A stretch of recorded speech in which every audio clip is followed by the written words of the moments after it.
Hello and welcome to another video. Today we'll be taking a look at Alexander II's assassination in 1881. We'll take a look at the historical context, some causes of the assassination, some key figures, the revolutionary movements, the assassination plot, as well as immediate reactions, consequences of the assassination, impact on revolutionary movements, the historical significance, cultural impact, and key dates and events. First up, the historical context. Well, Alexander II, known as the Tsar Liberator, enacted significant reforms, including the 1861 emancipation of the serfs, judicial reforms, and the creation of local self-government, zemstvos. There was of course also some growing radicalism. Despite his reforms, dissatisfaction grew among radicals who felt the change were insufficient. There's a book on this called Alexander II, The Last Great Tsar by Edward Raczynski. He discusses Alexander II's reforms and the context of his assassination. A quote in the book is, "Alexander II's bold reforms made him a target, as he tried to navigate between autocracy and liberalization." The causes of the assassination. Well, first of all, there was reformist discontent. Radical groups felt that Alexander's reforms did not go far enough in address social and political inequities. There was also a rise of revolutionary movements. Organizations like the Narodnaya Volya, People's Will, sought to overthrow the autocracy and implement more radical changes. There was also oppression and repression. The decreased crackdowns on dissident and repression of political movements fueled revolutionary fervor. Hans Rogger looks at this in his book Russia Under the Tsars. He examines the growing radicalism and its causes. I quote, "The reforms, while substantial, fell short of the expectations of the radicals, who saw violence as the only path to genuine change." Some key figures. Well, of course, we have Tsar Alexander II. He was known for his reforms, but ultimately unable to satisfy the radicals who wanted more profound changes. We also have Sofia Pervovskaya. She was a key member of the Narodnaya Volya and a central figure in orchestrating the assassination. Last up is Andrei Chelyabov. He was another leading member of the Narodnaya Volya, deeply involved in the planning and execution of the assassination plot.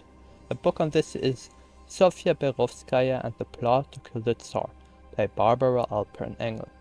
She provides an account of the revolutionary leaders involved. She states that Perovskaya's determination and Chelyabov's strategic acumen were pivotal in the Narodnaya Volya's operations against the Tsar. The revolutionary movement.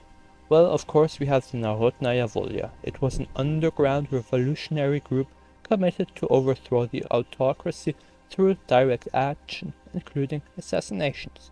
There were also, of course, ideological motivations. The group believed that eliminating the Tsar would spark a broader revolution against the autocratic regime.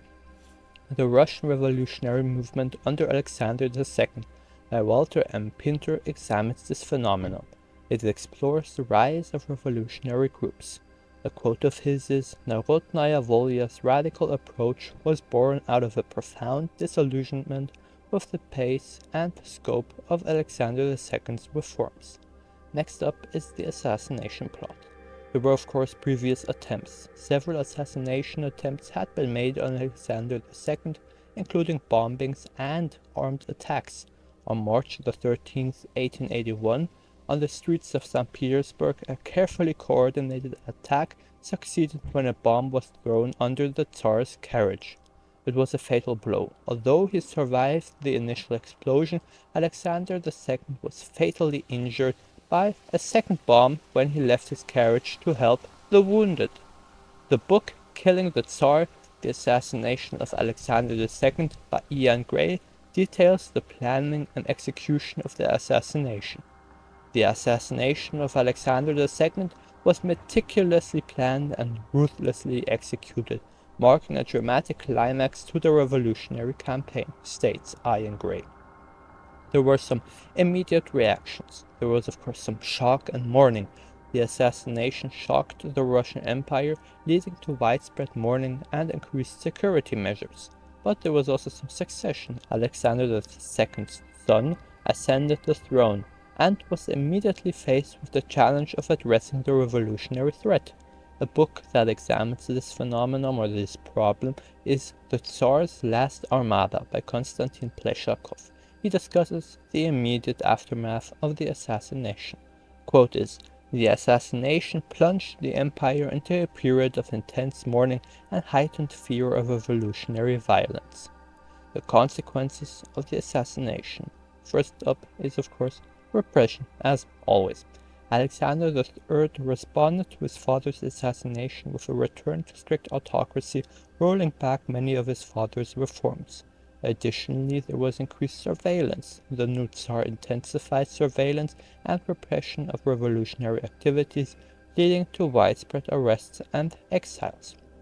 The book The Last Tsar, Emperor Mikhail II by Donald Crawford covers the shift in policies following the assassination. The quote is, "The assassination led to a reversion to autocracy as Alexander III sought to crush the revolutionary spirit with an iron hand." The impact on revolutionary movements. First of all, on the Narodnaya Volva. The organization faced severe crackdowns, with many members arrested, executed, or forced underground. But it was also an inspirational symbol. The assassination became a symbol for future revolutionary efforts, inspiring subsequent generations of radicals.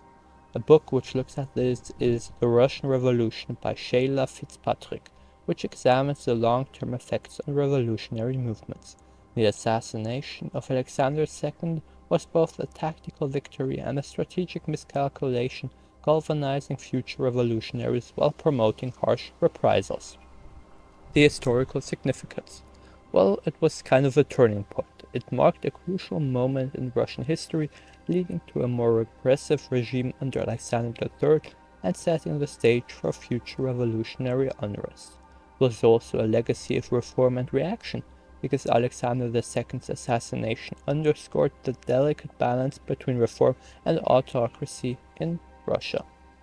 The book Russia in the Age of Reaction and Reform from 1901 to 1881 by David Saunders provides context on the transition from reform to reaction.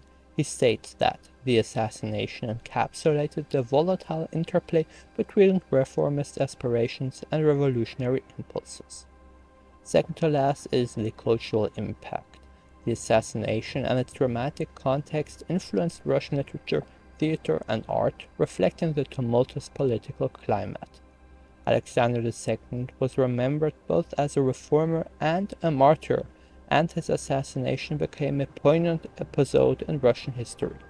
And Alexander II and His Times, a narrated photo album by Andrei Melon and Sergei Mironenko, offers a visual and narrative exploration of his era.